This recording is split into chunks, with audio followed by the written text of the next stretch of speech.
पंडित जी, कई बार मैंने भी देखा है और बहुत बार अनुभव किया है, हम लोग चर्चा कर ही रहे हैं रत्न को लेकर, बहुत जल्दबाजी रहती है, लोगों को ज्ञान का अभाव रहता है। और आप कई बार अवेयर कर रहे हैं, आपने एक एग्जाम्पल भी दिया कि कई बार क्या होता है, हम लोग तेवर दिखाने में कि अच्छा देखते हैं क्या हो जाता है, उसका कितना दुष्प्रभाव होगा। लहसुनिया जो कि आपने बोला इतना लाभ देगा जिसके कुंडली में, और खास तौर पर अगर दोष मुक्त की बात की जाए तो कैसे समझे इसको और किस लोगों को ऐसे में धारण करना चाहिए?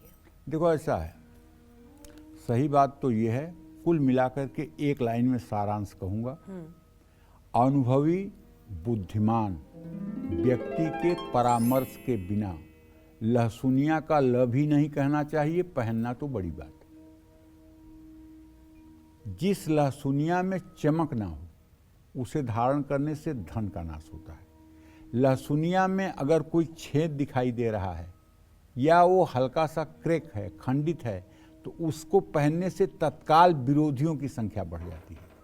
लहसुनिया में 4 या 4 से ज़्यादा धारियां अगर हैं तो वो हानिकारक होती हैं।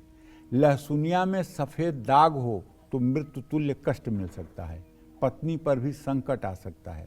लहसुनिया में शहद के समान छींटे हों तो कारोबार में नुकसान हो सकता है। लहसुनिया में धब्बा हो तो रोग बढ़ते हैं। इसीलिए मैं कह रहा हूँ, अगर आपको लहसुनिया सूट करता है और किसी विशेषज्ञ ने परामर्श दिया है, लेकिन अगर वो विशेषज्ञ खुद लहसुनिया बेच रहा है तब आप मत मानिएगा कि लहसुनिया आपको फायदा कर रहा है। दुकान पर जाकर अगर आपको लहसुनिया खरीदने का अवसर मिल रहा है तो आप मान लीजिएगा कि लहसुनिया फायदा करेगा। और अगर वही कह रहा है कि नहीं लहसुनिया मैं दे दूंगा आपको, तो आप मान लीजिएगा कि लहसुनिया कहीं न कहीं से आपके लिए फायदेमंद नहीं है। आपका ग्रह नहीं उतरेगा, उसका ग्रह जरूर उतर जाएगा। तो लहसुनिया, कैटाई लहसुनिया, कैटाई को लहसुनिया कहते हैं। इसमें कनक खेत एक लहसुनिया आती है। कनक खेत लहसुनिया बहुत मनोहर होती है, इसको देख करके ही मन में प्रसन्नता आती है।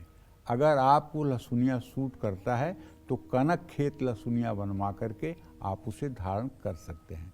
अब लहसुनिया रत्न के बारे में मैंने आपको बहुत कुछ बता दिया, लेकिन इससे जुड़ी कुछ और ख़ास महत्वपूर्ण बातें जो आपको बताना बाकी है उसे भी मैं अभी बताऊंगा, एक राशि बताने के बाद।